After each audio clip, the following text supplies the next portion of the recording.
Good morning, afternoon, and evening, everyone, whichever one you are. Welcome back to another video. In this video, I'm going to be looking at one of the most confusing bugs in the entire game, because there's no way this thing is a feature, it has to be a bug. And shout out to Clarky Sparky, who commented on my first video on the channel, basically asking for me to explain the auto-recruiting thing, and so I will, because that's what we're going to be looking at today. Is auto-recruiting is completely messed up in Dynasty mode. It was messed up in College Football 25. It is messed up in College Football 26 as we speak. And so we really need to get into it. So I decided to do a little bit of an experiment. To conduct this experiment, I created two different dynasties, both with the exact same settings. One where I am using Air Force, just so that I can see how the CPU treats the other team that I'm using when they have control of the team. Then I also made a second dynasty that uses Alabama, and I turned on auto recruiting. I wanted to show the difference between how good Alabama recruits when the CPU has control of them versus how terrible Alabama recruits when you are using the team and you turn on auto recruiting. The results are insane, and you guys just need to see it. So for each of the 10-year simulations that I made, I forced Alabama to win all 12 of their regular season games every single year, just to give this as even of a playing field as I possibly could, other than simulating the playoff games in favor of Alabama and making them win a title every year. But they go 12-0 in every single regular season. The schedules are the same. I turned off coach firing, so it's always Kalen DeBoer.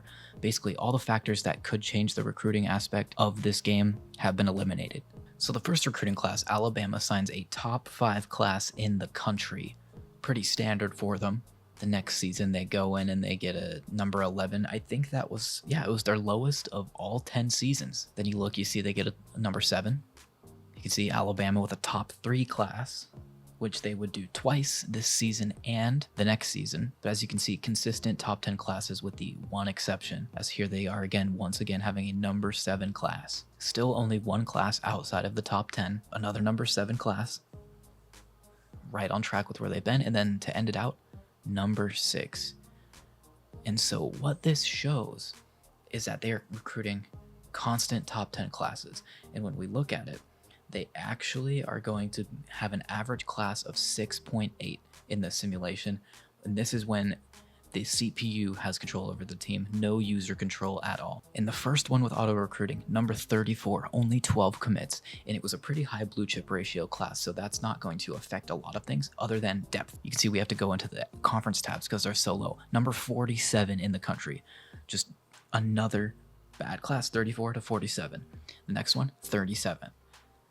Just another bad class, and you can see that the blue chip ratio is getting worse. They are now no longer recruiting 5 stars. And then here comes a bombshell. SEC number 101, 8 commits, 6 4 stars, 2 3 stars, and their overall was dropping like crazy. They dropped down to like an 80 overall. You can see the number 57 class, ridiculous.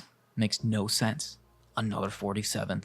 This one, 50% blue chip ratio. As you can see, this one is a really bad class, the worst class of the video, 134th. They had 4 recruits, 2 4 stars, 2 3 stars. Terrible. And number 97 class.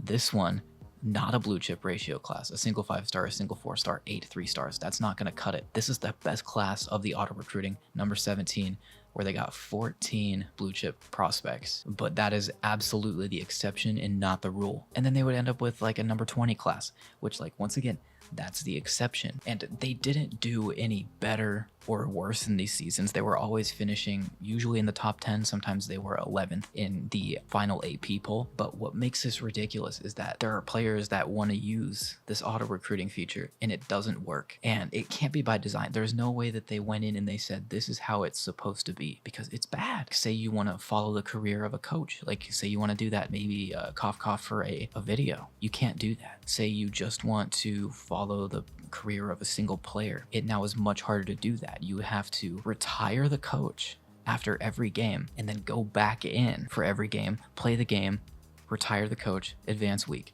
play the game, retire the coach, advanced week. You see what I'm saying? That is so time consuming and so tedious when all it would take is to just give the user auto recruiting the same exact coding that the CPU has. Why is it different at all to begin with? Because it's not like you can manipulate the auto recruiting. If you go and add 35 guys to the board, the auto recruiting will take all of them off, essentially just doing nothing. Like there's no reason to not have this feature work. So EA, I'm calling upon you to fix the damn game, okay? If you're not gonna fix anything else, if you're not gonna fix the predatory microtransactions in Madden, if you're not gonna fix all the crap that your company deals with, just fix this part of the game, okay? That's the video today. It's a pretty short one. I'll have a second one coming this week. If you liked the video, if it was helpful for you, please leave a like. Leave a comment if you have any questions about what I did here. And of course, subscribe if you want to see more content out of here. And of course, cheers.